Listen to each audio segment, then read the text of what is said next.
Everybody, welcome to the show. Today is an amazing guest with us who is so dynamic and diverse that we can spend the whole day talking about her. We have with us the amazing Tal Navarro. She is a serial entrepreneur and international digital marketing person, even a Web3 consultant, speaker, and owner of Social Media, digital marketing, and Web3 agency. She is also the founder of non-profit Win Web, which is a women's social organization, which we'll be talking about, which uses blockchain to fund women in need. She has been interviewed for 40 Under 40 as a successful leader in her own industry. She started her career in social marketing since 2006. She's one of the early persons in the industry, not just in our country, but I believe in the whole world. So, welcome to the show, Tal. Quick question for you before we get into the serious question. Would you rather have the ability to time travel in the past or in the future? What? Future. None. Not at all. I don't want to know what's in the future, and I don't want to go back to the past. I've been through it all, and I'm just happy to be where I am. I live the moment, and I'm here fully. So, none of them. Amazing.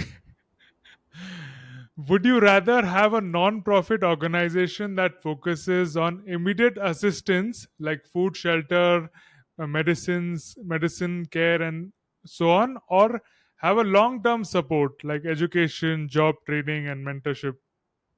Why do we need to pick? Can we have both? I'm going to have both. If I could, I have Okay, those charities and at least five more. amazing. Would you rather have a child who is a prodigy in one specific area or a child who is well rounded but not exceptional in one particular area? I rather have a child who is healthy and happy, and he can be in one specific area or in a lot of areas. I really don't mind. He just needs to be healthy and happy, whatever he picked to do and whatever his abilities are. And I have two of Amazing. them. So Best. I hope they will be only happy and healthy. That's only thing I want for them. That's it. That's beautiful. I believe that's what all parents expect at the end of the day. Happy and healthy. Yeah, best wishes for health and wealth to Adam and your daughter. I don't know her name, Ariel. but yeah, Mariel. Okay, amazing. Well, let's dive into this question. Many people don't know that you have spent a good 3 years into army in Israel. So can you tell us a story from those times in the military? Well, yes, I was a lieutenant in the military, and it was one of the most amazing experience that I've been through, um, because I was able to influence the younger generation and also the elder generation. I had reserve armies like my father and other elder people who came to the army to practice for war, and I was able to teach them communication tools, and we used to talk about how to, protection and creation of communication during the war and on the borders, and there wasn't phone, right? There was no smartphone. There was barely a computer when I was in the army. We're talking about almost 25 years ago, and it was very exciting times because for me also it was, I was 18, and to be a lieutenant at the age of 18 and to be a woman in a dominated area, men dominated area, built a lot of who I am today. Gave me a lot of tools to deal with real life. And, I have friends that I lost in war, and I have friends who have been gone, very not simple things. And I've saw it all. And it's part of who I am today. And I'm feeling blessed again for every step that I've been through. And I wouldn't go back to change anything of that, except maybe meeting my mother again. Rest in peace. But except that, I'll stay here in the present. I believe it's a very thrilling task at the same time. Do you have any incident or story to share with us? Because it's not very often that we get to speak. Yes, Yeah. from the army. So, well, there's so many. I think one of them was that when I was at the training part, then I remember that I had to stay up all night and guard the area. I had to be awake and go back and forth and do guarding on everyone else.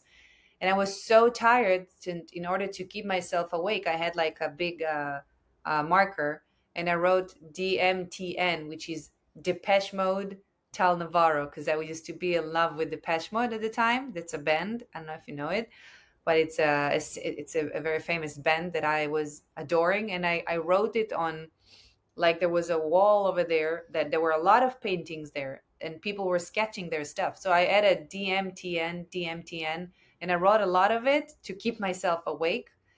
And I was really young when I just started the army, and I remember that at the morning, our chief, like our manager, came and he said, "Who wrote this on the wall?" He saw it. There was so many things over there, but he saw mine. He said, "Who is DMTA?" And I said, "It's me. It's me." I did it because I had to keep myself awake. I was awake for like 48 hours, and he made me run around the area for circles for, like, I don't know, like 50 times, getting myself tired. And anyway, it was just something I remember. um yeah, I don't know, so many things, I mean, sleeping in tents in the pouring rain and building those um communication forces tools on the ground, and working with amazing team of soldiers, and being able to teach them, and to guide them, and to be their mentor for so many things. And yeah, it was a very wild experience for a young age, but it built who I am, and I'm very grateful. What's interesting is you even were in communications. Did you choose the field of communication yourself? Were Yes, you passionate? yeah, there was no internet yet, right? There was no social media yet. I'm talking to you about 1999. Like, no internet, and I wanted to do communication. I didn't even know that one day that's what I'll do for a living, Be work in communication. exactly. And but that time there was like a DOS. I don't know if you remember the DOS on the computer. It was like a green screen, with something like very basic, and I was already in love with the computers when it just started. So that was type of my experience with that. Wow. So we can connect all the dots looking backwards. That's amazing. 100%. Getting it. Every step you take in your life, sometimes people don't know why they've been through something, or why they had to go through this terrible or hard part in their life, or failure in their life. But everything connects the dots at the end to who you are.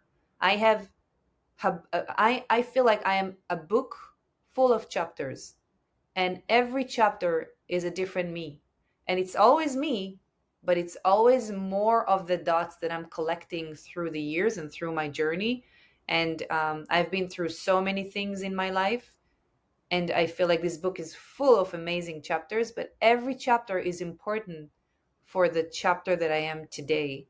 And every step is another step in the stairs that brought me to be in where I am as of today. And I'm thanking every step of my way for being there to create who I am today.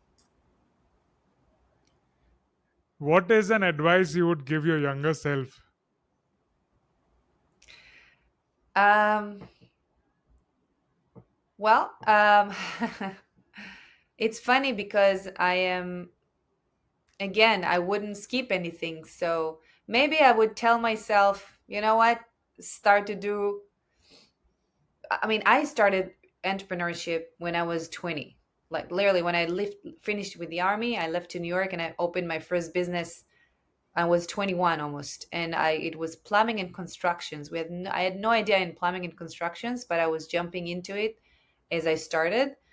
I think that I mean, I wouldn't tell myself go earlier because I did a lot of things before, but I would maybe tell myself to to get a mentor earlier. And actually, I still don't have a mentor. I mean, it's something that I would love to have. I never thought I would, like, I never thought about it. In Israel, it's not that common, or at least in my world when I was in.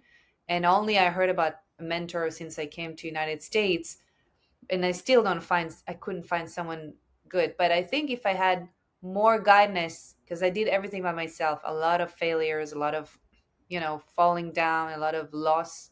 But that's okay. It's part of the journey. But I think if I had someone to guide me, I could even be in a faster, I could learn things faster than what I did. But again, I don't you never cry on something that was spilled, like on a spilled milk. There is a phrase like this in Hebrew. I'm not sure about the English, but you just have I'm happy with my journey. This is my journey, and that's what I should have been gone through in order to reach where I am today, and I'm just grateful. So I guess I would tell myself, keep on going and do what you do exactly.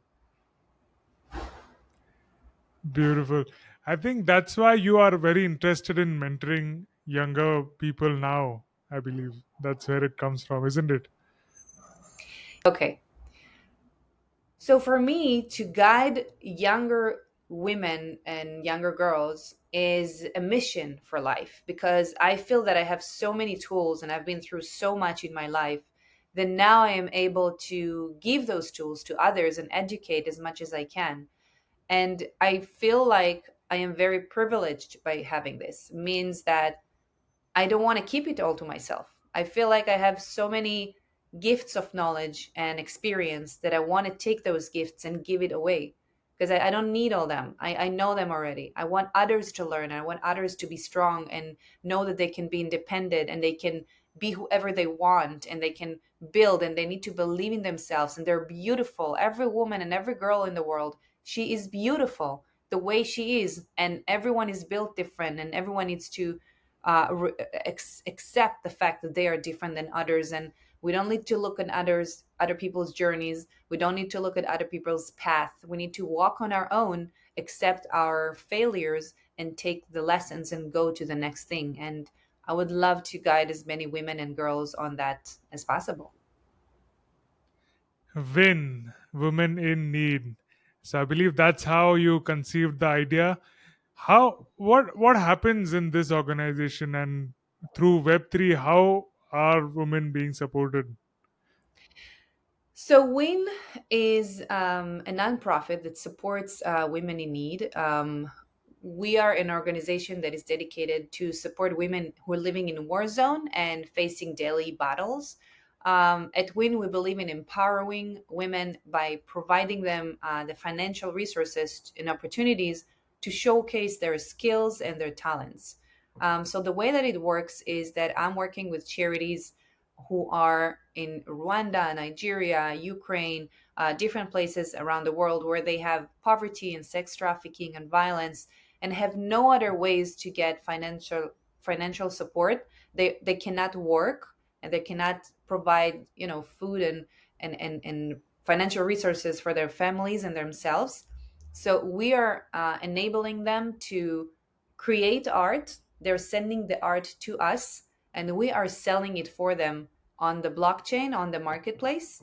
That's the main idea. We also can sell it not through the blockchain, so we have two options of sale. But right now we're literally building the marketplace as we speak. It's all really new.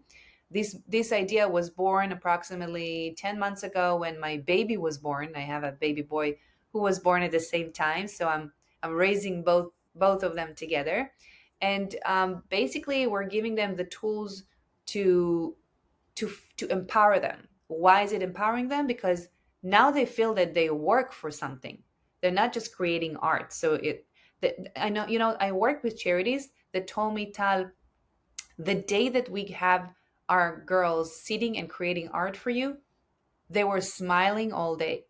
They were just literally happy. And I was so excited to hear that, because they were not just happy because they created art, but they were happy because they're actually knowing that they are working for their money. They're creating money to creating work for finance their families. So for me, this is everything. We also have amazing artists who are involved in this, and they're part of us.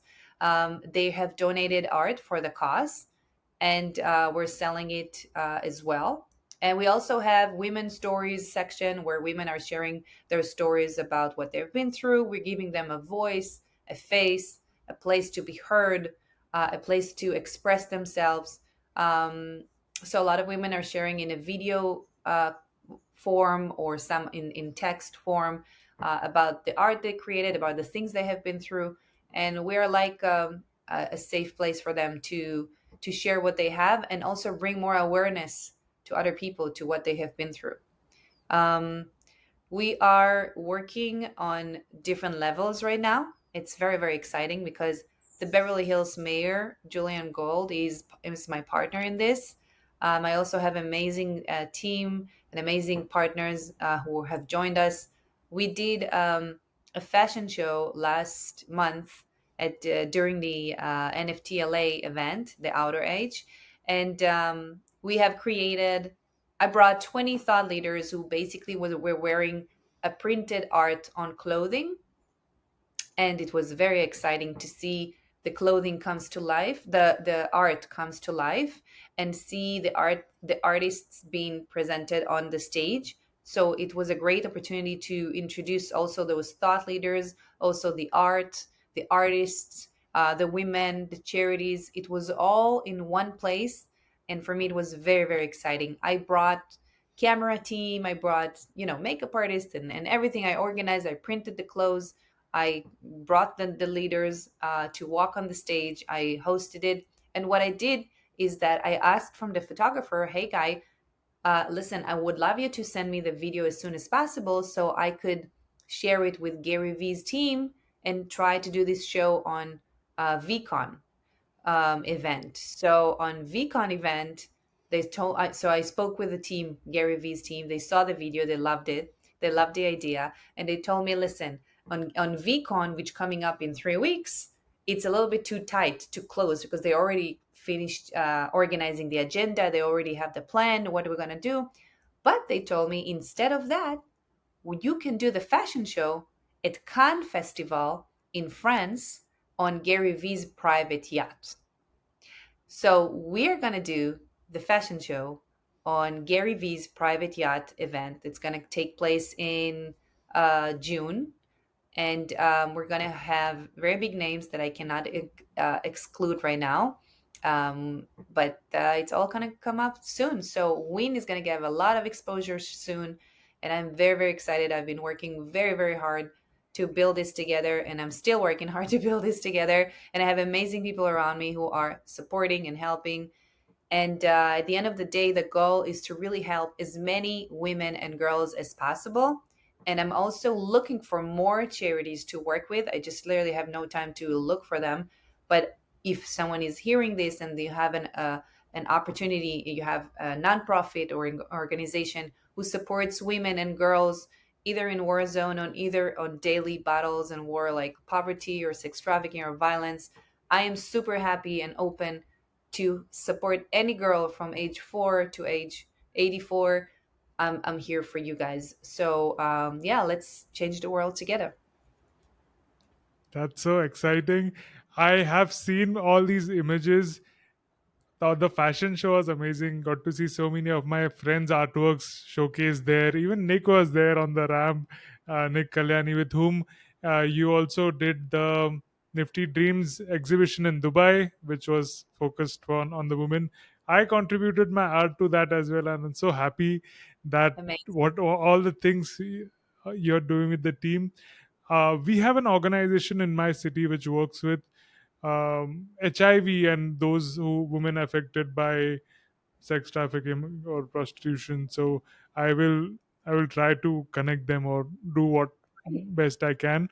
They are they are lovely. I mean, they create a lot of wonderful artwork, but they don't know about Web3 or so. Maybe one day I can go Well, there and the thing just is that we are open for everyone. It's not just a Web3 organization. We are supporting women based on art and tech. So we're going to have people who want to come and join the costs and want to donate. They don't have to know Web3. It's not going to be like in the front. Everyone can donate, everyone can support, everyone can purchase the art very easily with a credit card or an Apple Pay or different ways that you could do that through the site. People will be able to donate art, women donate art. You don't need to know Web3. Web3 is just one of the components for this charity, but it's not like what's leading us. What's leading me is to support women. And since the mass world, most of the world, not familiar with Web3, I don't want to, prevent them from being able to take part of this. So most of our marketplace is going to be based on the blockchain, but you can pay any way you want. You can look at the art, you can donate art, everything done regularly. There's no need to know anything about Web3 for that. Amazing. I'll attach the links in the description. You can check it out right away. Thank you for doing this for all of us. Talking about mental health, you have been a mental health advocate, and I love this quote on your website: forever dreamer and an unconditional positive human being. What inspired you to write this? What's inspiring me for this, you asked? How did you come up with this statement? This is such a good thought. It's just me. I am definitely a forever dreamer. I do what I dream, and I dream and I do. Um, I think that, and forever positive. Yes, I'm a very positive person.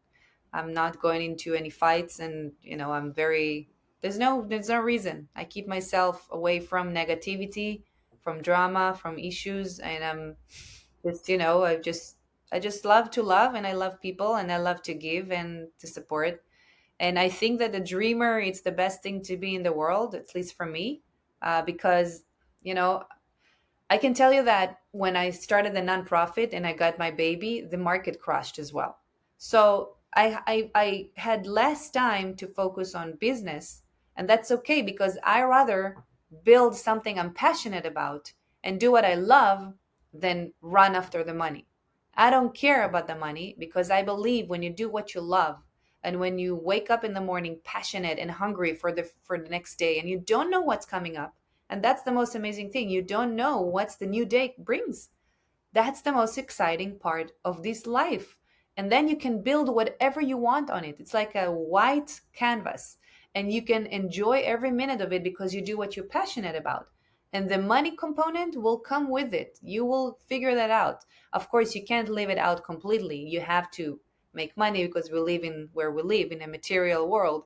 But at the end of the day, making money doesn't mean that you have to do something you don't like. This is 2023. You can be and do whatever you want. And that's the magic of, the world and the online world and being true to yourself and love what you do and just believe in yourself. Amazing. How did your personal experience of loss and grief shape your perspective on life, work, and what are the lessons you learned that you could share with us? When I lost my mother, it was it was a hard one because my mother was like my sister. We were very, very close, and I lost her when she was just 53 years old. She was she was very young and wild and a businesswoman as well. And she was very inspiring human being. And when I lost her, I realized that life is very, very short and unexpected. You never know what's going to happen tomorrow, and there's no way I'm going to live this life just random life, boring life, do something just to fulfill someone else's needs or wishes, or to do something just to finance myself. I wanted always to do something from passion, and that's how I've been even before she passed away. I've always been doing things from passion. Like I told you, I left to New York, opened my first business when I was 21, had no idea what I was doing, opening a plumbing and constructions company. Like, what? I'm 21, just how would I know what's plumbing and constructions? But I met this guy. He was a plumber, and we decided to open it together. And it was a best experience because it was a failure, which is the best thing that happened to me is that was a complete failure. But it wasn't a failure because it was something. It was my school. It was my university to learn from. I created the logos by painting. There was no computers at the time, and I was handing people flyers hand by hand, and we were struggling to find clients and to do marketing. And I learned marketing as I was going, as doing this, because if I wouldn't do that, I wouldn't know that this is possible, and how, what is marketing all about, and how you can reach more people. And for me, I've always done things from what my feelings are. I've always done things that I thought that they were right from my guts, not from because, oh, I think I see that this brings money to someone else, or this is doing this. No, I feel like I want to do it. I'm gonna do it. On 2006, I traveled in India. I came back from India, and I went on MySpace. MySpace was the first ever social media platform that I was visiting on. And on MySpace, there was a guy who wrote me, "Hi, Tal, would you like to have a cup of tea one day?" And I looked at his profile and I saw only Caribbean islands pictures, but there was no picture of him. But it got me curious. I was 24 and I wrote him back and I said, maybe one day. And we started to exchange emails. There was no WhatsApp, there's no nothing, there was no communication tools. So we emailed each other, and we emailed a few emails, like a day or two, even maybe 4 days of back and forth, sharing a little bit about our lives. And we decided to hop on a Skype call. Now, Skype just came to the world, it was literally just a beginning. I went on a Skype call. I saw this guy barely, and I told him, "Listen, man, I don't know who you are." He was a French guy. He was older than me, 15 years older than me, living on a Caribbean island. I told him, "Listen, I don't know who you are. I don't know where's the island you live on, Anguilla, Anguilla, Ongala, whatever the name is. I'm coming." And he said, "Oui, okay, why not? You can come. You have extra room." And I thought to myself, I'm going to bring a backpack. I'm going to sleep on the beach. I don't really care about this guy. I'm going to see the islands. I'm going to the Caribbean. And I called my sister. I told her, "Listen, I am flying to this Caribbean island. It's not even on the map because it's that tiny. The name is Anguilla. And if I'm not calling you in 3 days, please tell mom that I'm on this island, and also send the police or someone to search for me. Okay?" And she said, "Okay." And I packed a small bag and I took a flight and I landed on an airport the size of a coffee shop, very tiny place. And there was a this line of local people who were standing there looking the same. And there was one guy, good looking guy, looked like a Greek god, with long hair and blue eyes. I was like, "Oh, this is this guy." So, long story short, I met this guy. We fell in love, and I stayed on the island, and we lived there for 3 years. And I built my second business, which was kitesurfing equipment dealership company, which was my passion for kitesurfing. And I decided that I want to bring it out to the world. So I started to learn by myself how to do marketing and how to build the websites. And I started to learn coding and design and logo and everything related to marketing and branding. And then Twitter came to the world, and then YouTube suddenly popped up, and then suddenly you saw Facebook groups came out, and then the pages came as well. And I was developing and evolving with the tools together. So my company became, from a small local company, we became a very big successful kitesurfing equipment dealership partnership uh, company that worked with multiple brands of kitesurfing around the world. We were very known because we started to upload pictures and stories of ourselves from the Caribbean and from the things that we have been gone through. And I've shared my stories and my pictures. He was a photographer, by the way, and a graphic designer. So we worked together to build this website from scratch. There was no editor like WordPress or Wix. It was not exist at the time. And we literally built everything from scratch. And it was the best school for me to learn everything while I was 25 or 26, and it was a few years. He was already 40. And we were together building this on the island, traveling the world, experiencing all the Caribbean islands and different places in the United States together. And we came to my country together, and it was just a magical times for me to have this school in my life. And then, long story short, we moved to Florida. We've been there 2 years, and then my mom got sick, and then things changed. But yeah, but I when I'm passionate about something, I am going into it, even if I'm not sure what it is. I don't know what it is, because you never know what tomorrow brings. You never know what life is going to bring you. So why not to try? Worst case, you fail, and that's okay to fail. It's even very, very important to fail in life in order to succeed. From plumbing company to kite surfing and to social lady and now to win. What an amazing journey. And you definitely put yourself first and then figure it out later. That's what I'm taking from this conversation.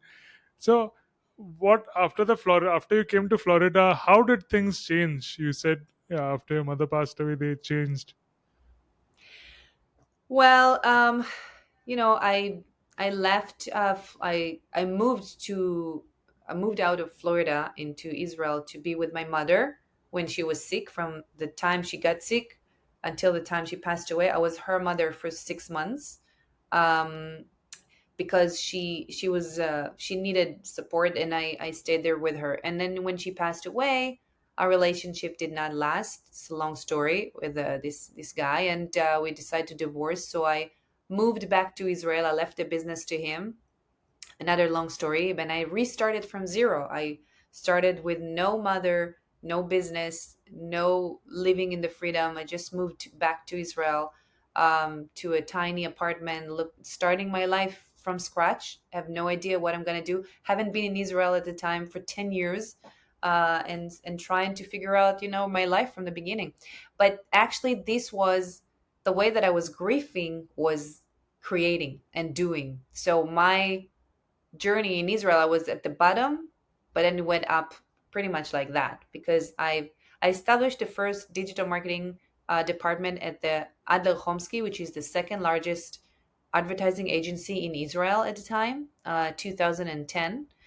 And then I was there for almost a year, and working in an advertising agency, and it was a very big advertising agency, hundreds of workers, and I felt like I'm a nail in the whole system, and I wanted to do something of my own. So I left, and I've established the first college in Israel for social media in 2011, that became huge, and that's how I got really known, and got a lot of attention for doing this, because I started also to utilize Facebook a lot, and there was not Instagram yet. Instagram just started, and it started Instagram, and I was on Twitter, and I was on different channels when people in Israel didn't even know what I was doing. Like, why would you be in? Someone wrote me one day, "Why are you sharing your room picture on Facebook? This is so private to put a picture of my room. I put picture of my screen, and you could see what's behind my screen or something." And people told me, "Oh my God, this is so private to show your room," and people were like, they did not understand this world. And I was interviewed on television, and they were mocking me, kind of telling me, "What, Facebook, who's going to use it? This is a waste of time.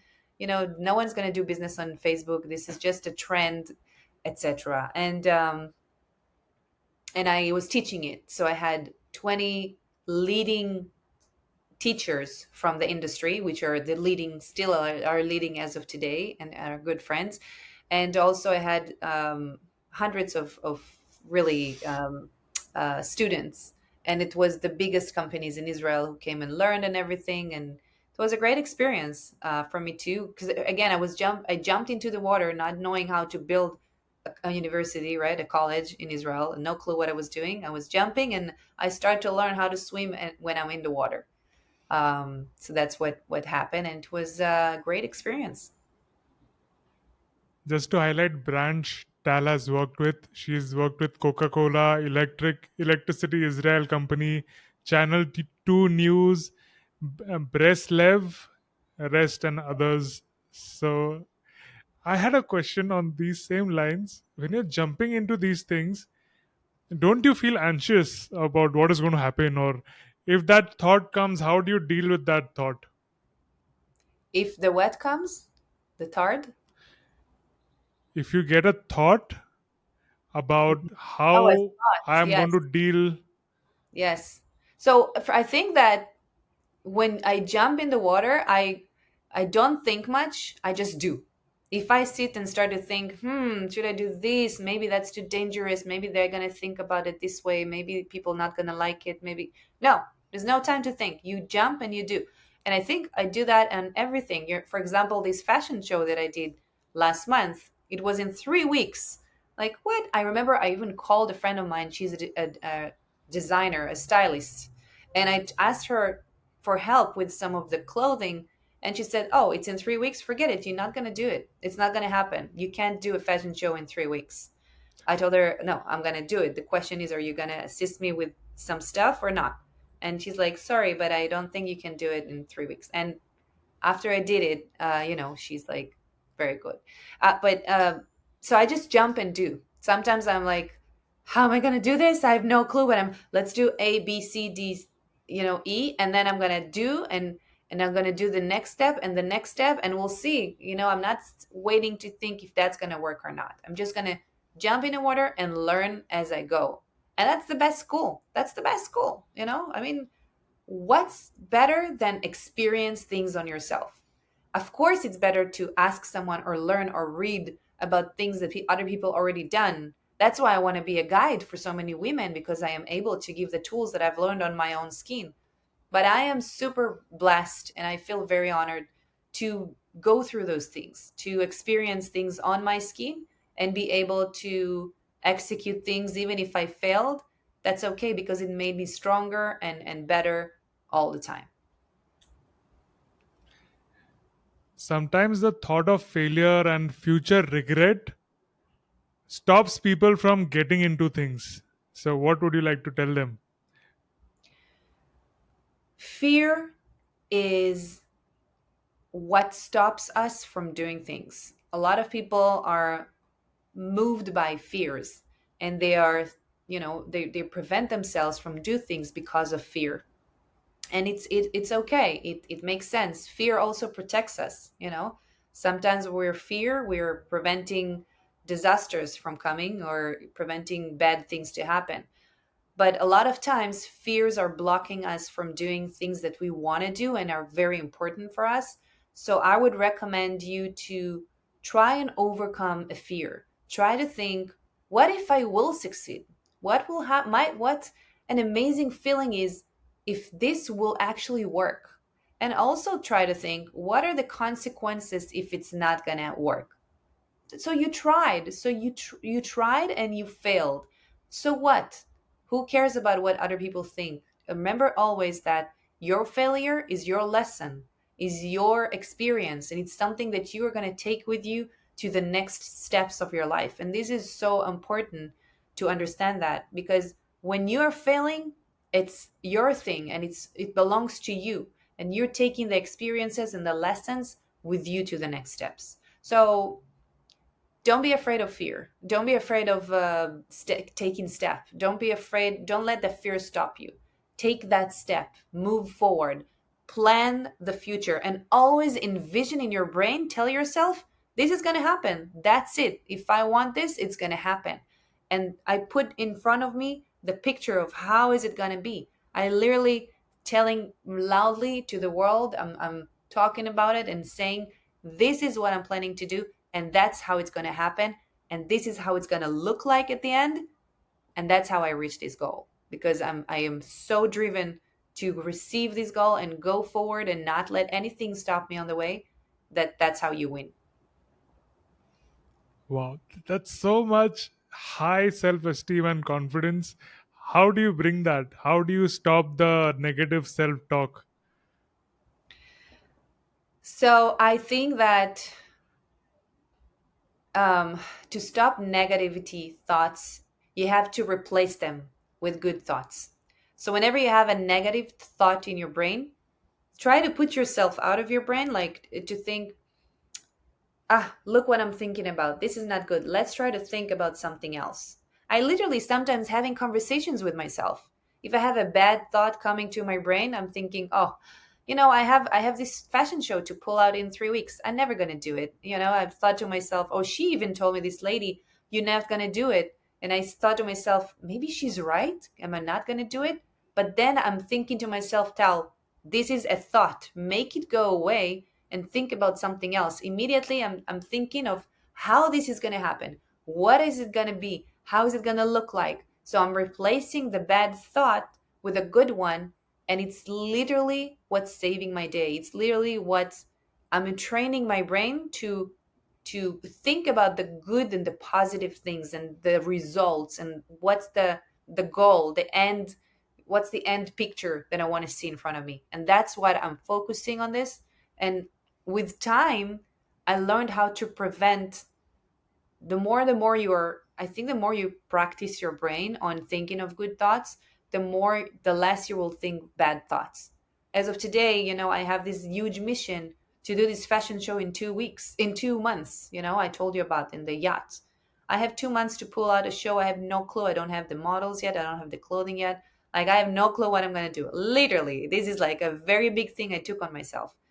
But I'm seeing how it's going to, I'm envisioning in my brain, what do I want the results to be? And that's where I'm aiming to. I put tasks list on my desk every day, and I'm writing off the things that I'm accomplishing and creating new ones, and not thinking about anything else that will distract me or take me into a negative space or place, to prevent me from succeed. So I would recommend everyone who has a goal or who has something they want to reach to focus on this, to make sure that know where you're going to, and not be afraid of the bad negative thoughts. Just let them go and try to bring in positive thoughts. It's going to work. Wow. Flush your minds with the positive thought so that the negative gets washed away. Just dominated with positive thoughts. Next question I wanted to ask about quitting.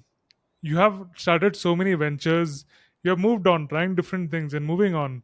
I was reading this book from Seth Godin, which is called Dip. The book's name is Dip. He talks about quitting um, in two ways. If you're not getting there or if it is not working out, quit immediately. And if you think it's going to work, even if it is tough time, you double down and don't quit until you become the world's best in that particular field. So throughout these ventures, throughout these times, when did you how did you decide to stop it? Okay, I need to move forward. Or how did you think that this is the thing that I need to keep pursuing till I become the world's best in it? I believe you are world's best in as a social lady and a social media influencer. So how? I think that when you believe in something and you believe in it deeply and you enjoy doing it, then you don't give up.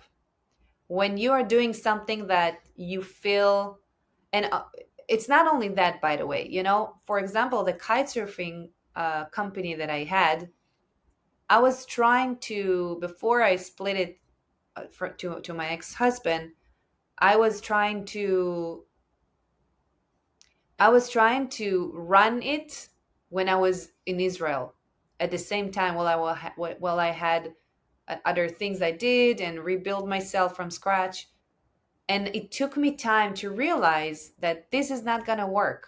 This is just, I'm trying, like, I was trying to keep the website up and other things, but I realized at some point that I have to give up. And it took me a few years to actually give up and say, okay, this is not going to work. I mean, I tried to focus on this, but do other things, it's not going to work.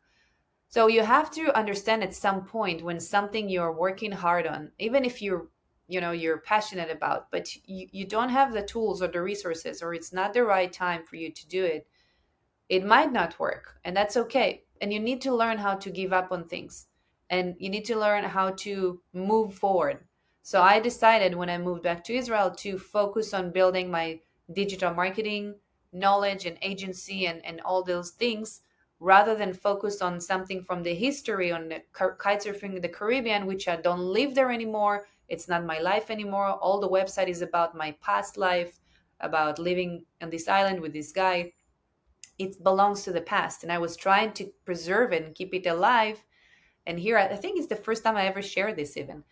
And but I have realized at some point that this is not going to work, and actually I have a new passion, which is the digital and the online branding and the self growth and all those things that you can actually do and build yourself from scratch like I did. So I took the experience that I had with it, building from nothing, what this kitesurfing company, which was a huge success, and and take all the tools and the lessons that I had and teach them to other people. And that's what I was doing with the agency. So at the end of the day, I think that well, I have a blackout. What was the question for a second? The quitting? No, the quitting. Yeah. Yeah, So when you decide to quit and when do you decide to keep going on in that I know. particular Yeah, field? exactly. So the agency as well. I had moments that I said, maybe I should quit. I mean, it's maybe I don't know. Maybe it's not for me. I don't know if I want to. I had a team of 15 people and a lot of work, and everything was great, but still I had moments that maybe I thought that it's not for me. Maybe I thought I want to focus on the nonprofit, and I never had the time to do it when I was all the time around my company. And now, since the market crashed and the crypto market crashed, and also I reduced a little bit of the work amount so I can focus on two babies that I have at home and the nonprofit, which I'm doing all together. But that's okay, and that's the best. It's all about balance in life. You have to understand, when something doesn't work, don't push it too hard. It means that if you really believe in it and you think that's going to work, then don't give up. That's the most important thing. Don't give up. When I started my nonprofit, it was just when my kid was born. It was just in the time that the market crash, the crypto crash, and it's a web 3 thing. And it was just when I had less clients and less, income than I used to have in the past. But I didn't give up. I was working on it, and it's not even for money. It's just to support women, right? It's not even to for my own financial. I don't make a penny from this. I just spend money on this all the time. And I do it because I believe in it, and I'm passionate about it. And now I got those opportunities coming up, which I believe are going to be a big deal for a win, and it's going to change a lot of things. But we're growing all anyway. I already grew a lot, and I have a lot of people who are supporting the cause, a lot of known people, and a lot of anonymous, wonderful people as well.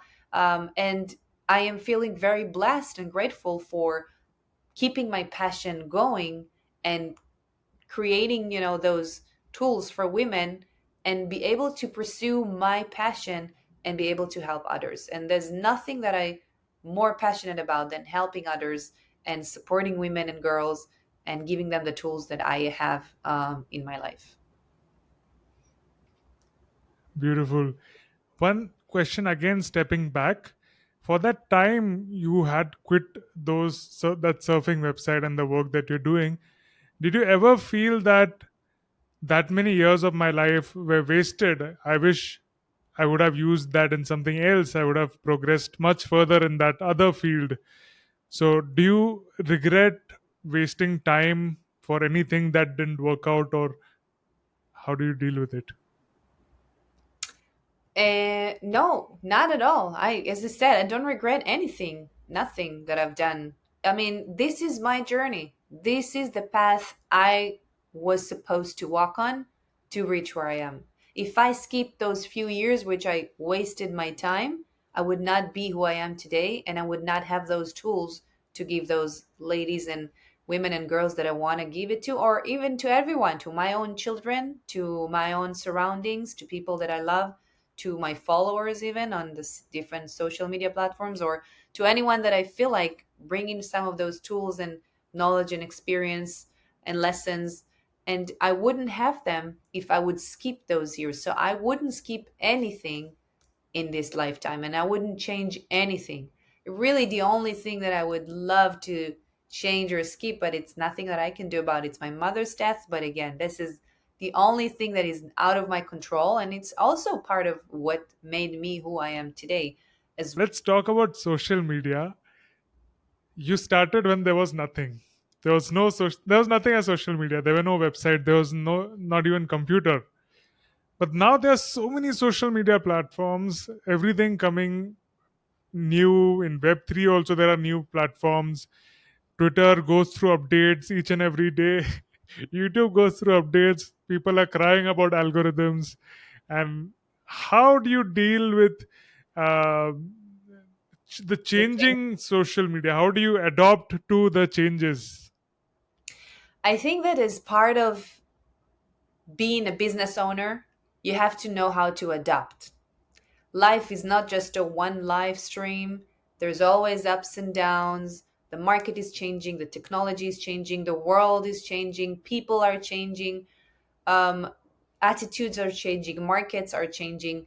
So many things are changing all the time. And if you're an entrepreneur or a business owner, you have to know how to adapt and to change accordingly.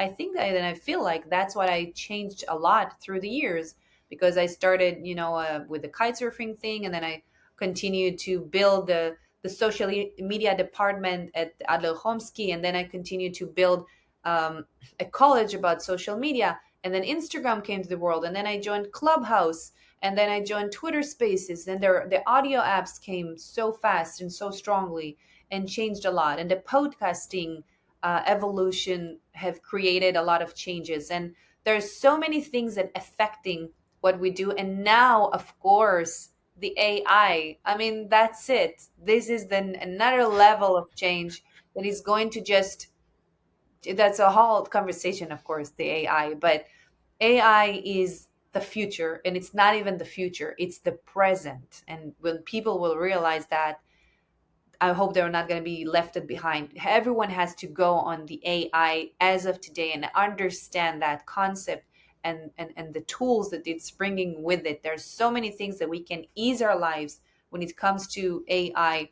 So many things we can ease our business and our routine and the way that we build businesses and we market ourselves. So many things that the AI can bring to the table. So this is another change that revolutionized the humanity. And I think that to keep up with trends, you have to be really with your fingers on the pulse and listen and learn and observe and all the time be involved, especially as a business owner. You can't be left behind. I see some people who are still doing only Facebook page, Facebook page and Facebook ads. There's so many things out there to work with and to learn from, that rather than only one thing that you know because you've been building on it for years. And I think that it's very, very crucial for everyone, by the way, not just a business owner, but also people who work in 9 to 5 somewhere for someone else. Their jobs might be lost tomorrow. Everyone needs to be understanding what's going on in the world and where we are going to, because this is not anymore the future, it's the present. How do you stay up to date with the latest digital trends? So I read a lot, I listen to podcasts, I am following different websites who have information about it, and I listen to lectures, and I speak, and I try things myself, and I also write about it. I have two blogs, one in Hebrew, one in English. We have, I think, 4 to 5 articles per month on each language, and you can read all about it, you can learn from it, it's all in the website. I have literally an educational center in our website, on social lady website, and I think that it keeps me up to date, and it's very important to keep up to date, of course. So, what are your two favorite podcasts? My two favorite podcasts. I love to listen to Pio and Pio and Nail. I love to listen to. I forgot the other one. I mean, there are so many. I have a few Hebrew ones that I listen to, like Yael Glazer, and also Avi Zeitan one, and who else? Sorry, it's Nick and Pio. I said Nail. It's Nick and Pio. They're great. Yeah, there are a bunch of them that I love. Talking about AI tools that everybody needs to be aware of, can you name two tools that viewers can implement right away? Yeah, sure. There are a few great tools. One of them is StreamYard. StreamYard is a tool that enables you to create live videos. You can stream it on different channels at the same time, so you can see it on Facebook, on LinkedIn, and on your own platform. And there's so many amazing on the Facebook group, Facebook page, Facebook personal. There's so many tools that this tool brings. So many things that it enables. You can do a logo and a branding and comments. You can see them while they're running, and you can have multiple people and a lot of great things that I love utilize. I love also using Loom, Loom, which is a tool that enables you to record yourself and send it to very easily to others, like a link, and then you can share it. You can again make like a marker while you're sharing something on the screen. There's so many tools out there. I mean, I love a tool that is called let me remember just a second. I think his name is like Hyponus. It's hypotenuse, and that's an AI generator that you are able to create content with it, and a lot of things it helps you to do. Dell E. What else? There was a Cynthia AI, which is very comfortable to create videos. I love Twitter Spaces as an audio app that I love to use. So many others. There are so many. Yeah. Definitely, we'll check into Social Lady's website to stay updated on all the new tools also coming in. Mm-hmm. I want to know about social drama. When the Social market goes drama. down, there's a lot of drama. People Uh-huh. crying, people getting angry at each other, people blaming, and uh, when the markets are good, everybody is having a FOMO, fear of missing out. But when market is down, everybody is shouting at each other. There's a lot of hate, anger, tear, jealousy, and uh, Twitter is, as they say, Twitter is the place to get angry, and Instagram makes you feel jealous in a way. So, how you're the social lady, you dominate on each and every platform. How do you deal with the drama that comes along on the social network? I just don't deal. I don't go where drama is. I literally keep away. I have no clue who is against who. I don't care. I don't deal with it. It's just a waste of my energy and time, and I'm spending my time and energy on building and creating and helping and working and networking and not creating any drama. So it's so out of my bubble, if I may say. Totally. Awesome. Ignore, yeah. Ignorance is a bliss. Ignorant is a bliss. I'm telling you. I grew up my whole entire childhood. My sisters used to call me the bubble because I fly in my own world. I do my own things, and I think that protects me. Why would I get involved in any other someone else's drama? I don't let anyone share with me drama. Like tell me, oh, this guy and this guy. I say I don't want to know. Not on my business. I don't care. I literally don't care. Why would I deal with this? This is such a time waster. And I think that people who are dealing with drama are those who are going to stay behind at the end because you're so busy in dealing with drama that you don't have time to actually do other things. But again, that's my opinion, and I just try to stay away from it. How do you deal with people who are trying to pull you into the drama or putting some allegations on you or any It sort of things that comes as a part of being famous? I just first of all, I don't hear anything. Maybe people talk about me or whatever, but again, it's because I don't really care what people say. I don't care. I don't put any, even not a minimum effort on what someone else has to say about me. I literally, it's not exist for me. I don't talkbacks. A lot of times when there's an article out there and people write stuff about me on the talkbacks, you say in English. I'm not sure, but the where the comments are. I don't care. I don't read this. I don't mind this. I know who I am. I know very well um, what I am capable of. I know what I've been through.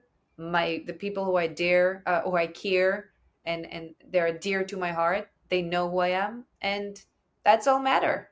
That's it. Sometimes when you're reading through comments, We love reading all the positive reviews and comments, but there's sometimes who writes there's something who writes a negative comment. You cannot ignore that, right? That's right in front of you. So how does your mind react to that in that I place? am the only thing I feel for someone who writes bad comment on an article I created or something like that is pityness. Is I feel sorry for him that he took the time and he bothered to write it, you know? And sometimes it could be comment that creates a conversation, and that's okay. It's everyone has different opinions. Not everyone has to think the same as I am, and that's okay. But if it's a nasty one or it's a not nice, like a bad one, then I just ignore because it's really, I just feel sorry for this guy and I empathy for him. Seriously, I don't even care that this was written there. And I just feel bad for him, not for me. I know exactly who I am. He's not disturbing me. And by the way, that took me time because I had a lot of articles and press out there and I got a lot of comments through the years. And at the beginning, it was harder for me to adjust. Why would someone write something like that? What did I do to him? And this and that. But I realized the more time passed that those are the small people who are looking at you and thinking, oh, I did not reach there. I did not get there. I did not do that. And it's just like a mirror for themselves. It's not even about me here. It's about them. So I don't even pay any attention to that. Amazing. I hope we all can reach that level very soon. Tal, can Yes. you tell us a time? Hmm. Tal, can you tell us a time when you ran a social campaign and that didn't go according to the plan? Sure, things happening. The social campaign a lot of time is an experiment that you are doing. So because I have a lot of experience, I know how to make it as the best as possible. But sometimes the market is changing. Suddenly there's a war. Suddenly the market crash. A lot of things can happen on the way, and it happened to me too.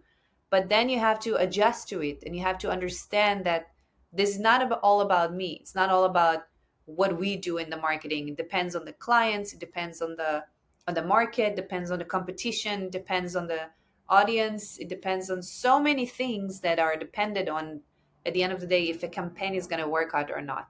But we are, when we build a campaign for someone, we are aware of all these things and we're building it accordingly. We're just knowing that things might go wrong, and that's it. You said you have experience, a lot of experience now. But in the initial days, can you share a story when like you were in absolute shock that this didn't go, or there was a technical failure, or the Yes. Yeah. campaign didn't work out as you thought, and how did you go about it? Well, I had a client that a NFT project that I worked with, and it was on 2021, I think. And what happened is we did the campaign. We started to do the selling for their NFT project. We started to launch the project, and then suddenly the Ukraine war started. I think it was 2021, right, when it started, the Ukraine war. I think it was in February 2021, if I'm not mistaken. I think 22 March. 22, actually 22, yeah. So 2022, sorry. Um so it was an like we started it on February 22. Yes, exactly. That's the time. So and that actually all the market crashed. So no one else bought anymore. Everyone dealt only with the war. There was not any more conversations about projects and things like that. It was very hard to bring them back to market. But we took a different approach. So we decided to change the path of the campaign and we brought help from that project to Ukraine and we built a whole new level of communication with the audience and with the tools that we had. And we just, you have to adjust. Again, you have to understand that a market plan and a strategy of a marketing strategy, it's something that might change on the way because things happening and maybe the audience is changing and the world is changing and technology is changing. Suddenly there's AI, so you can create other new things that you couldn't before. So there are a lot of things that has to be taken in consideration when you're doing a campaign. Um, and that's how you roll, basically. So staying up to date with the trends, using what happens around as to your advantage. That's a lovely idea. Thank you for that. Sure. Next question about networking. We have seen so many photos of you going to parties and events and social networking in big cities everywhere around US and the world. And there's networking on social media. So what are your tips for networking on social media? On social media or in real life, or both? Both. Both. First of all, when you're coming to a place, make sure you get to know everyone, okay? As many people as possible. When you're going into a place, you sometimes maybe even see someone and you think, ah, it looks like not important. Like, oh, she looks like the assistant of someone, or this guy, I don't think I need to meet him. Meet them. You never, never know what's going to come out. A lot of times when I am in events, I'm literally trying to connect with a lot of people, as many as possible, to to get to know them. By the way, it might not even be a result of a day or two after. Maybe a year or two after, you might meet this person, and he might gonna be in a different place, or you might need him. You never know. So communicating with people on real in real events, and by the way, on the stage too, wherever you go online on different platforms. Stage, I mean audio stage, right? But you can go on social media platform and communicate with other people. It's a very basic for success. Everything is about your network. Everything is about the people that you meet, about the network that you build. Your network is your net worth. I know, I'm sure you know that sentence, but at the end of the day, the people you know are going to affect a lot on your success or your failure or anything that you do in life. So make sure you communicate also with the right people. Not just don't just communicate with everyone in a way that some people are the drama makers. You don't want them to drag you into the drama, or you have to pay attention to the people that you feel like you can attract to. You have a conversation with them and try to connect with them. Literally try. Even, sometimes I say keep your friends close and your enemies closers. Even people you think you're not going to be friends with, or you think they're like troublemakers or anything, get to know them. You never know. You want to be on their side. You don't want, you want to be able to have the network to communicate with people when time comes. There is so much noise on social media. The whole timeline is filled with tweets from random people, and I'm sure that is the case in all of the platforms, especially Instagram and TikTok reels are a big distraction. How do you filter the noise and focus on what's important? So first of all, there are a lot of tools today that supports this. I don't really use them, but I know that people are using them. There are tools who actually prevent you from going on and scrolling on Instagram all day. They will tell you, oh, they will give you like a notification saying that you are too much on Instagram, or you're too much spending time on this, on this. They will help you to navigate your time and organize your time when you're spending on the social media platforms. So that's a one thing that people want to know. I think I don't remember the names, but I know that there are some tools out there. But in general, you have to remember that when you're really focused on something, and sometimes it happens to me, I find myself going to the social media platform, going into Facebook or and yes, I'm still going to Facebook sometimes, and going to Instagram or Twitter, and find myself scrolling. But then I tell myself, Tal, you have XYZ to accomplish for the day. So I'm always putting myself goals for the day, and I want to make sure that I accomplish them that day and not wasting any time on spending on something else. So what I do is I start with a list of things to accomplish. If I accomplish them, I can sit and chill with the phone. To be honest, I never have time to sit and chill even for a second. I have two babies at home, so I have zero time to chill. At night we're awake with the baby, so but to have sorry, but um, you have to really learn how to not distract yourself and just keep them close. Keep your phone away. You see, my phone is here. It's on the this is up. Nothing disturbs me because we're on a conversation. And just keep notifications off. My notifications are off for everything except WhatsApp and texts. Those are the two things that are on, and that's okay. And also in WhatsApp, I have a lot of muted, conversations as well. So make sure only what's important comes up, not even emails because we get so many spams, not notifications from social media platforms. That's the worst. And anything that you can limit your notifications as much as you can so you can focus on what you do. As you're talking about your babies, I want to go and talk to you about motherhood. But before that, we'll just get one question done in the social topic. If you want to reach somebody like Elon Musk, you want to get Elon Musk on Rocklaz Radio, this podcast, how do you reach him if you just have social media to your access? Or how to make that?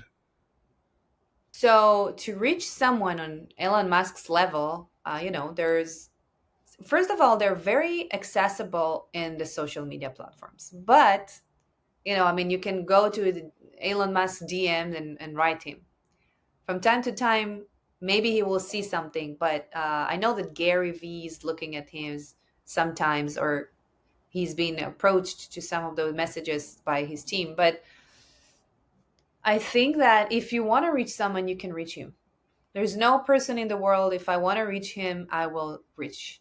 And how will I do that? Because it really depends on what you want to say. If you just want to say, hi, what's up, then it's not relevant. It's not even interesting. If you want to reach and you have an idea or a goal or something that you are doing and you want someone else to see it, someone who has a lot of followers or someone is bigger in the industry and you want to try to reach him, then you can do it. It's just a matter of persistence. Check who is working with him, who is his agent, or what is his contact details. Everyone has a contact details. Maybe it's his team, his support.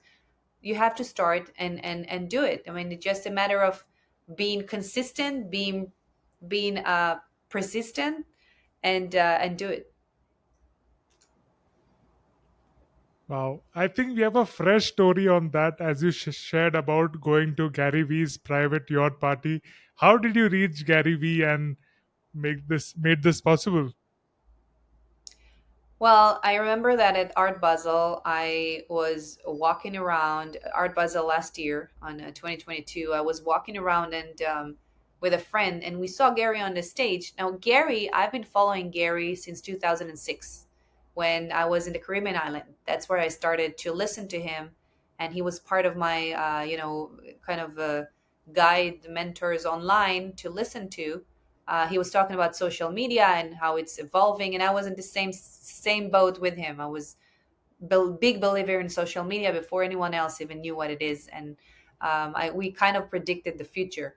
And so, and he came with the wine company, I came with the kite surfing company, and we both built it at the same. I think it was kind of at the same time when social media exploded and just started.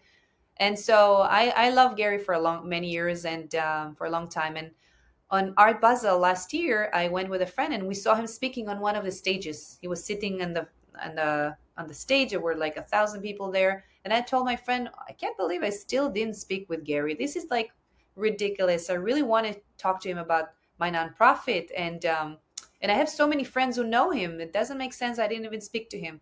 So my friend told me, "Okay, you wanna wait until he's gonna finish this talk on stage, and let's go to him." And I told him, no, there are like 1,000 people here. I'm not going to stand online. When this going to need to happen, it will happen. And you'll see. Gary and I will speak. I'm not worried. It's going to happen when time comes. And we went away from that event. And a day after, there was a World of Women event. And I went to the World of Women event. There was the evening event. I came with this dress, with this setup thing. And I went to the red carpet and I was pulled by the videographer to do an interview.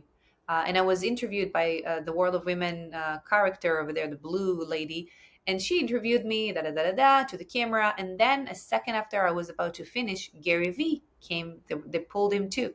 He came in. He was standing right next to me, and he had in his interview. And I thought, that's it. That's my lucky day. I'm gonna speak to this lovely guy right now, and that's what happened. He finished the interview. I came to him and I introduced myself. Although there was thousands of people behind me, approaching him, but I was literally next to him, so I was able to speak to him, and I talked to him about my nonprofit, and he gave me his email, and we and that's the rest is history. How does it work? Did you just start talking about yourself, or how did you maintain your posture? Like, people get excited when they are not able to keep calm, and they just go haywire about things. So what did you do at that moment? What was your conversation like? Well, I knew that I have exactly a second, right? Maybe 5 seconds with him before everyone else is going to come, is going to go. There are a lot of people around.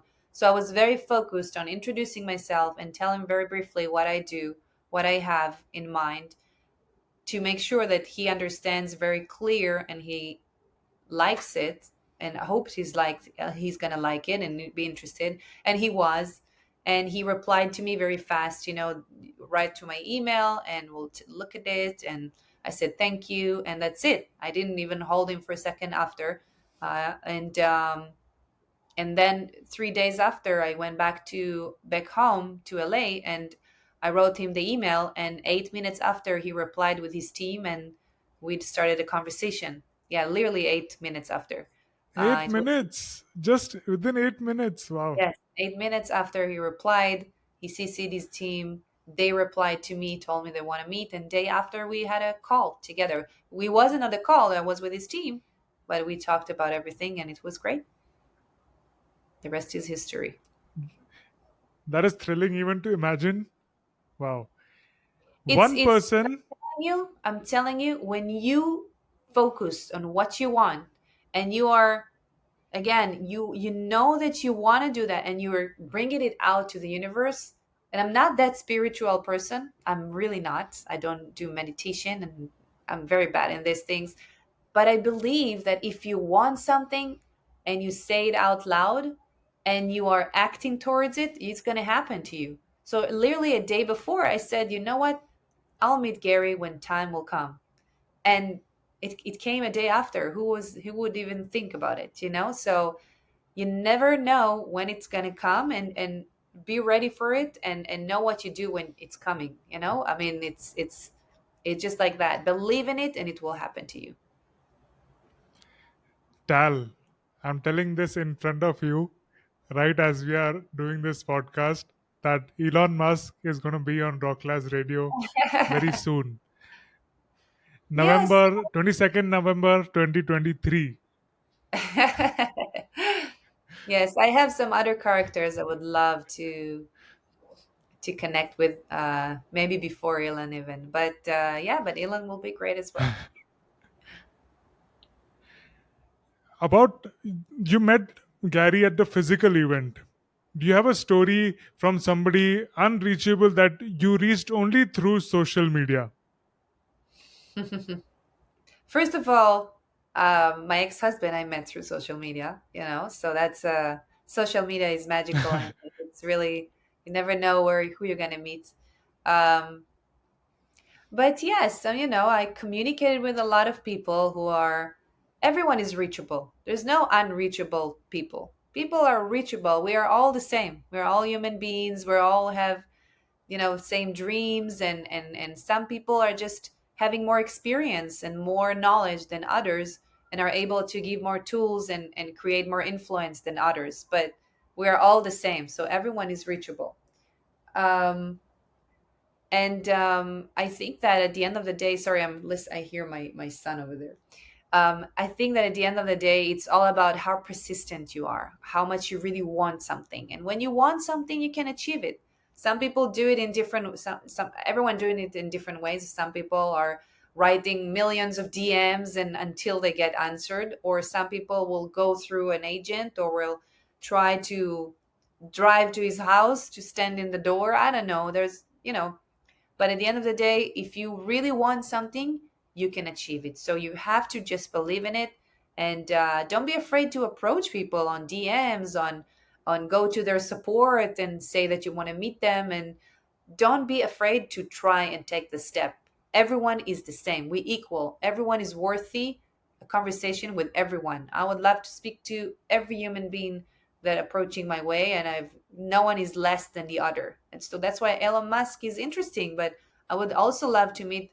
I have this wonderful lady who comes today to help me with my baby, and I love her not less than anyone else that I'm so happy and grateful to meet her, not less than anyone else that he's known and have a lot of influence. So there's for me, everyone is equal. That's the most important thing. Adam is here, and we let's talk about motherhood. You're a 40 under 40, so that's how I got a judgment about your current age. So that's pretty advanced for Yeah. some lady to decide to have a child, right? People usually have in their 20s or 30s. So how did you decide that, okay, at this age or at this period I would love to have my children? Well, I think that I found a man that I love. I found a good partner in life. I think I reached a point where I've done it all. I've been through so many things. I've built my career. I feel ready for kids. And on age 38, I just started and I had my first daughter. And then on age 40, I had my second boy. Today I'm 41. And I feel very blessed. But there is no age for it. Some people are already younger, some people are already older. Everyone has his own individual path. It's so different from everyone. So it's not like me having a children and when I was 38, it's the best thing. Everyone's journey is good. I do think that you need to have children in elder age brings you more maturity, more relaxation. I'm much more calm.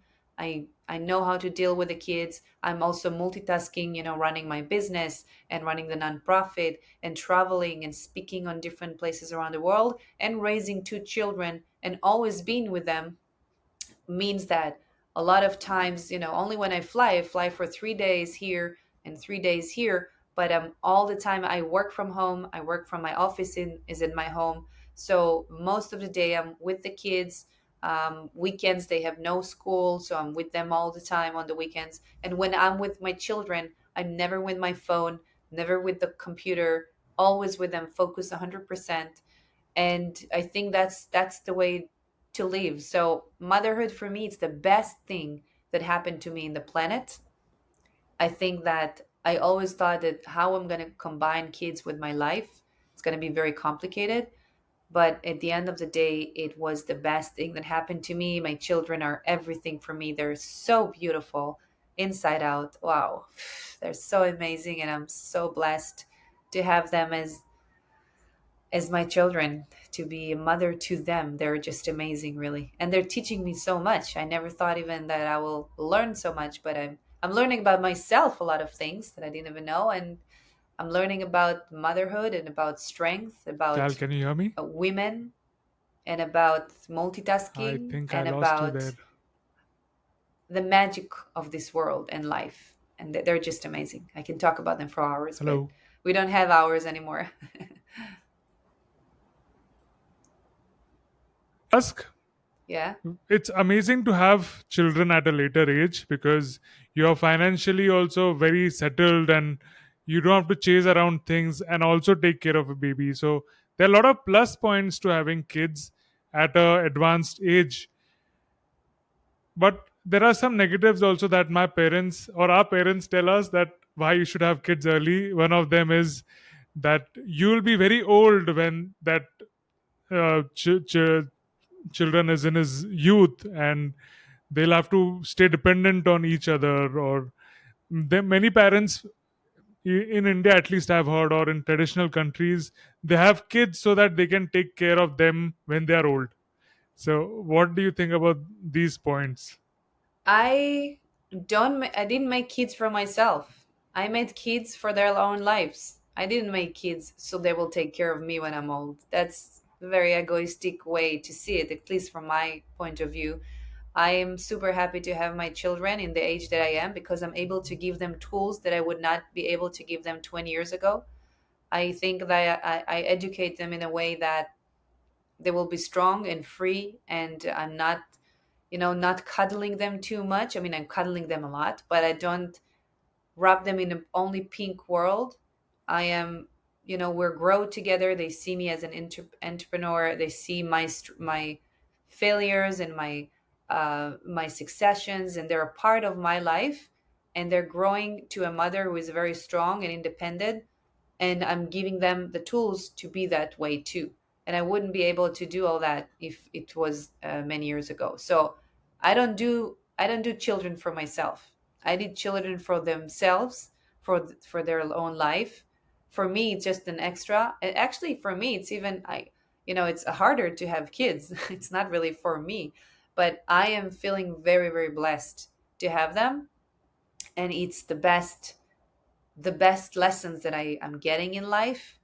And again, it's the age is just a benefit, to my opinion, to be elder, because you are, as you said, more stable, more confident, more relaxed.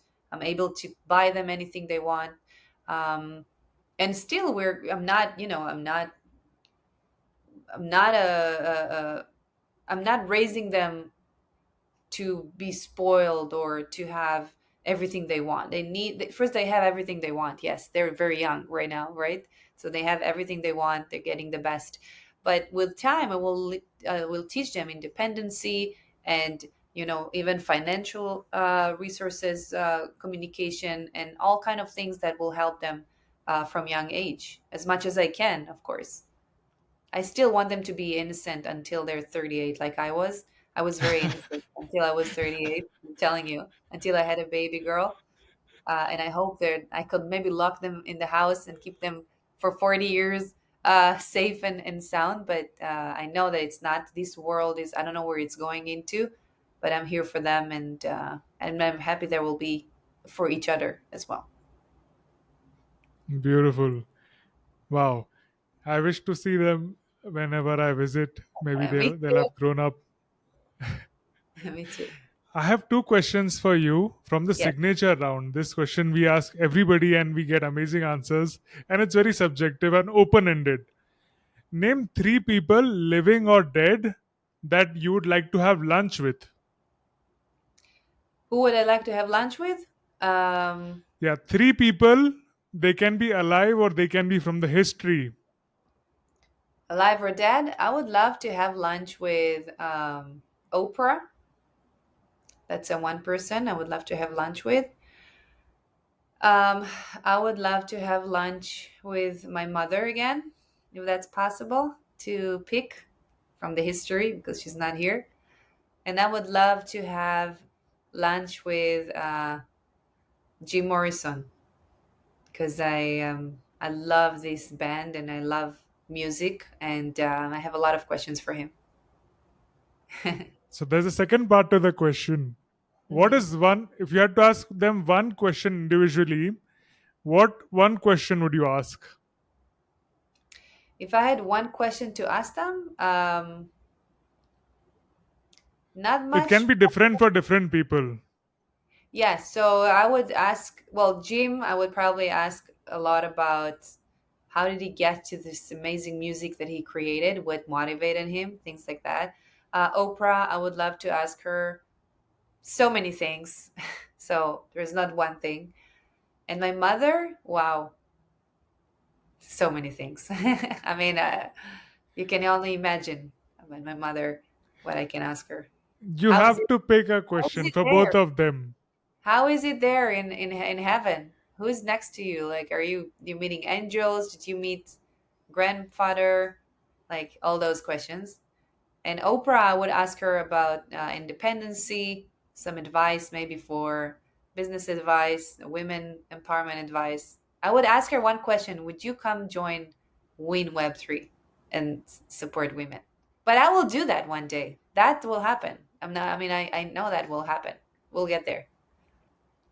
Now it is put out into the universe through this podcast, so it is definitely going to happen. I hope she even hears this podcast, at least this clip of it. Tal, Yes. what do you think about art? What is art for you? Art for me is life. Art is everything. Art is part of what we create, what we eat, what we breathe. I love painting from very very young age. I'm very connected to a lot of artists in the world, and I feel that art will change the world, like it created the world. It's going to change the world because it's in everything that we do. It's in our clothing. It's in fashion. It's in our food. It's in painting. It's in everything that you see around you is artistics. Even the furnitures, everything is has art in it. And yeah, I adore art. It's amazing. Many a times I deal with this question that art is a selfish pursuit. So I love to get your thoughts on what does art do for society, or what does creating art do for others? Art creates an opportunity for people to express themselves. It gives people a way to share feelings and thoughts and things that words can't say. I feel it's a life savior for a lot of people and youth as well. And I feel that it's not only beautiful, but it's very motivating to create something else. So when you're creating art, a lot of times if I want to do something, I sometimes take myself and paint, so I have time to think even clearer, and I have more time to adjust my thoughts. Or maybe if I want to relax after a very emotional day or something happened, I'm going and I'm painting, and that relieve me, and that takes away all the burdens and the stress that I might have. So it gives a lot of solution to mental things, to physical things, to thoughts. Yeah, it's part of everything. As I said, I think it's very important to. As you mentioned, it helps ourselves, right? It helps us to relieve of stress. It is a very personal therapy kind of thing, but that makes me wonder, what if art is something that is giving me happiness or that is helping me resolve my problem, it is selfish of me to sell it to others. So that is a question that bothers me. How does an artwork created by us impact somebody else's life? Artwork definitely impacts someone else's lives because art contains colors, contains shapes, and it's known that the brain that is looking at specific colors or shapes can be influenced by them. And a lot of people have art surrounding them that actually relax them. Some people can stare in a picture or in a paint for hours and just let their brain washed into the colors. And there are a lot of ways. I'm not a psychological person, but I'm not like a I can't say it formally because I'm not that's not what I do for a living. But definitely art is part of our evolvement in the world. And I know that for me, for sure, I mean, even that I do digital marketing and I do everything that I do is art, I believe. It's my way of doing art, is creating, it's the networking, it's creating things, it's evolving, it's creating websites and ideas and campaigns and all kind of things that I do with my clients or with myself for the nonprofit. With my children, we create art. There's so many ways to create art, and it's all around us, and it affect others. All the art that I create affect other people. Yeah, I guess that's going to be my answer for that. The artwork behind you, have you created or collected? No, the artwork behind me is Gabe Wise. You know Gabe? I have this Oh, one is for Gabe Wise, yes. So this one is Gabe. It's something he made for me, and this one it's Tomer Peretz, who is another great artist, who created here like a big garbage can with a garbage sack with people around it. Um, and I love art, so I'm always surrounded by art, and I love supporting artists as well. That's part of what Win does as well. So in this case, what do these two paintings make you feel like when you walk around or look at them? They're calming me down. I love those artists. I love the people behind them. So it's feel like they're with me all the time. So I love it. You're a big NFT collector as well. So what is your process when you're collecting art from Web3 art, NFT art from artists? I am usually very attracted to colors and to realism. I love human beings, paintings, and art. I love people who. I also love to learn about the artist. A lot of time I go to his profile, learning where is he from, what does he do, what else he created, what's his attitude in general, and those are the ones that I'm investing in usually. And how do you discover these artists? How do I what? Discover them. How do I discover them? There are many ways. I mean, Twitter, obviously, you have a lot of them because it's a lot of NFT oriented platform. But I also go to galleries and taking part of artists events and different conferences related to art and to NFTs, stuff like that. So it's all around us. Art is everywhere. So if somebody who's never presented their work to you, what is the best way for them to reach you or present their work to you? I'm everywhere. I'm very reachable. I'm on Instagram, Facebook, Twitter, on our website, on just pick, LinkedIn. I'm on Clubhouse, on so many places, like every platform you can imagine, I'm there, and very easy to reach people. So you should I see most of my DMs, although I have a team helping me too. But I love to scroll and see if something popping out to my eyes. so it's okay to DM you. You're inviting DMs. Okay. Everyone can DM me. DMs are free. Democracy, it's free of speech. In the initial point you spoke about women and you also spoke about money. So this question is about money and it's an open-ended question. How to make money? How to make money? That's the question. Money is Yeah. all around. Money is around us. Let me tell you just a second.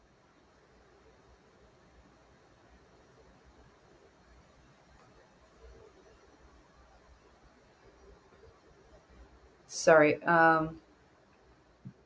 So money is all around us, and this is 2023. There are so many ways to make money. You can have a talent in something and you can either teach it others, or you can do a course about it, or you can go ahead and create a mastermind or a webinar or something. There's always someone out there who needs your knowledge.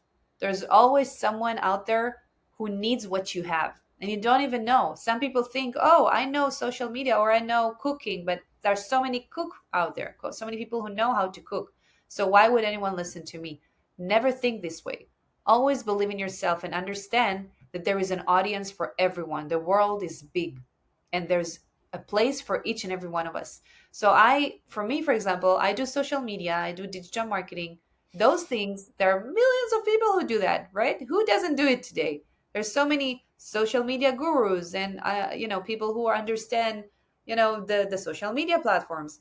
But when you brand yourself, when you build yourself, when you are creating a sustainable call to action, and you create your own brand with awareness and your own voice and your own look and feel and your own colors or your own shapes, something that people can resonate with, something that people can feel as partnering with you. And I always tell people, understand that branding, it's not about what you know, it's about how you represent it. What do you bring out to the people to see? What do they see what do they talk about you when they are not next to them? This is branding. This is what's left after you are gone. What they are will remember you, they will want more from you, and they will resonate with you. So you have to understand your audience, you have to understand who you're approaching to, and you have to understand their language. You have to understand what they're most interested in. Where are they most of the time spending their time at? What platforms they are spending their time on? And then from these points, you can actually build a conversation and your branding around all these points and reach more and more people, because when someone likes you, he will bring you to his friends, and when they will like you, they will bring you to their friends, and this goes on and on. So at the end of the day, to really build yourself standing out of the crowd, you have to make sure that you know who you are, bring yourself out, don't be afraid, or bring your message out. Maybe it's not yourself. Not everyone likes to be in front of a camera, but there's so many tools today to even prevent that. With the AI, you can create your own character and have her speaking for you. There's so many ways that you can go beyond that. And also people who not selling any course or not doing that, don't want to sell course or sell themselves, can now go and be on Fiverr as a freelance and create bring other people from your knowledge and your skills and sell it. Or there's so many ways to make money today, really. If you can, even if you Google today how to make money, you will get so many ideas. I mean, you can create affiliate programs, you can create your own course, you can work with collaboration with someone on doing something that messaging out your knowledge. There's so many ways. I mean, it's really endless with today's technology, and cheap, and like you can do it for free. Thank you very much for having me, and I hope to see you